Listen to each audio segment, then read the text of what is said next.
This chair I'm sitting on right now will be used in an experiment to collect data which is required to recreate a fire scene.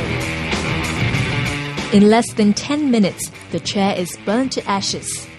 This is one of many experiments the Singapore Civil Defence Force's fire investigators use to determine the cause of a fire. Through this experiment, we try to capture as much scientific data such as the mass loss, temperature and the heat release rates for us to recreate the fire scene. So this process will continue to burn. When the onset, right, the room temperature was probably around 30 degrees, Singapore standard. While during this fire burning, right, the temperature in the room will reach as high as 700 degrees, which will be captured inside the computer system. The real job begins after the burn process finish. So we will take the data back to my office to feed it inside the computer software. So to recreate the fire scene. Certainly. The burn experiment is conducted in the Civil Defence Academy's Q Lab to test how various materials react to fire and quantify the expected size of fires in different situations. This is the ISO burning room. As you can see, the entire place is fire protected, so we can conduct a controlled burning in this room and the fire doesn't escape out of control.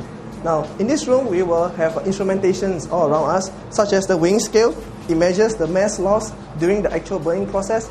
We have the thermocouple trees, where it helps us to measure the temperature.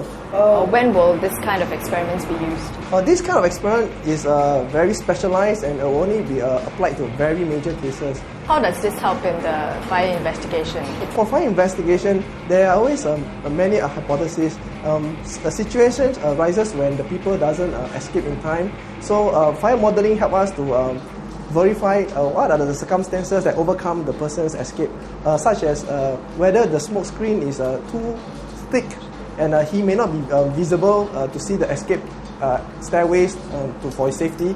Or alternatively, it can also provide an indication how the person was overcome by the smoke inhalation rather than the fire itself. Well, this is what remains of the chair that I was sitting on earlier. Within a minute of the experiment, the temperature inside this room actually rose to about 600 degrees.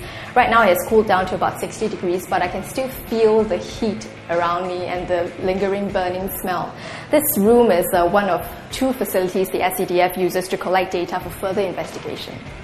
How do you know if a fire was a case of arson or an accident? Watch Razor TV for more clips on how SCDF investigators determine this using evidence collected from a fire scene.